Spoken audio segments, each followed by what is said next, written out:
Ilang araw din nanahimik si Aramina sa nasabi nga pong uploaded photos niya na kahit nakatalikod ay kitang-kita na si Aramina nga ang sinabihan ng nasabi nga pong isang netizen na nagreklamo dahil sa hindi niya magandang karanasan sa panonood ng isang theater or teatro ng PETA. Mula sa naging post ni B. Delgado, ibinahagi niya ang kanyang karanasan nang manood ito ng isang play. Ito ay ang One More Chance, ang 2007 na patok na movie ni John Lloyd Cruz at Bea Alonso. Ito nga ay ginawang play ng PETA at kung saan marami ang nanood. Ayon kay B. Delgado, napakasaya ng kanyang panonood until ilang celebrity daw ang nakita niya na gumagamit ng gadgets sa nasabi nga pong panonood niya ay na-distract ito dahil naka-full brightness pa raw ang mga phone ng mga ito. At dahil nga medyo nainis ito, ay pinicturean niya ang nasabi nga pong celebrity. And after that, ipinost niya ito sa social media. Hindi nga daw magandang pag-uugali or etiquettes ito na habang nanonood ka ay gumagamit ka ng gadgets. Well, sa hinabahaba ng araw na lumipas ay nagsalita na nga si Aramina hinggil dito. Ayon kay Aramina, nagkaroon daw ito ng break. Kaya naman medyo lumabas and then pagbalik nila, parang tumingin muna siya sa kanyang cellphone.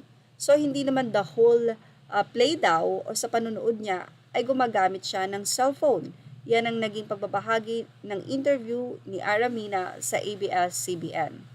Ayon pa rin kay Ara, hindi lang sila ang gumamit ng gadgets.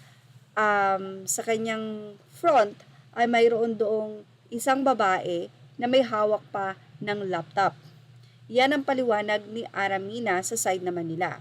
Ayon kay Ara, mayroon daw siyang laptop pero nakatago lang to at hindi niya ginagamit. So ibig sabihin ni Ara, hindi siya nagdadala ng laptop kung saan man siya pupunta, especially kung manunood siya ng teatro.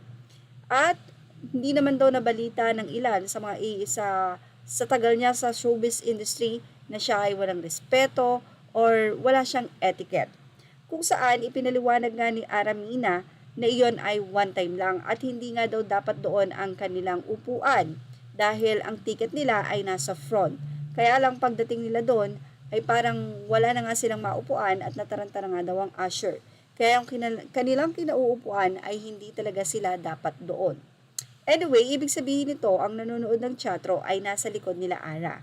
Kung saan, nang magbukas sila ng cellphone ay naka-full brightness nga daw ito at na-distract ang kanilang panonood. Dahil kung makikita nyo, for sure, sa audience ay medyo madilim ito at doon nga lang maliwanag sa mga nagpe-perform. Kaya naman, kung magbubukas ka ng cellphone, talagang kitang-kita at medyo nakaka-distract talaga ito. Pero ayon nga kay Ara, hindi ito tumagal. Nag-check lang siya ng phone kung saan, yun nga, sinabi niya ang kanyang side. Kasi nga, sa side ng nagsabi, ay parang buong the whole play ay gumagamit si Aramina ng cellphone. So, ayan po ang ating showbiz snap update. Tumutok lang po for more showbiz update. Thank you for watching. Images and videos are all credit to the rightful owners.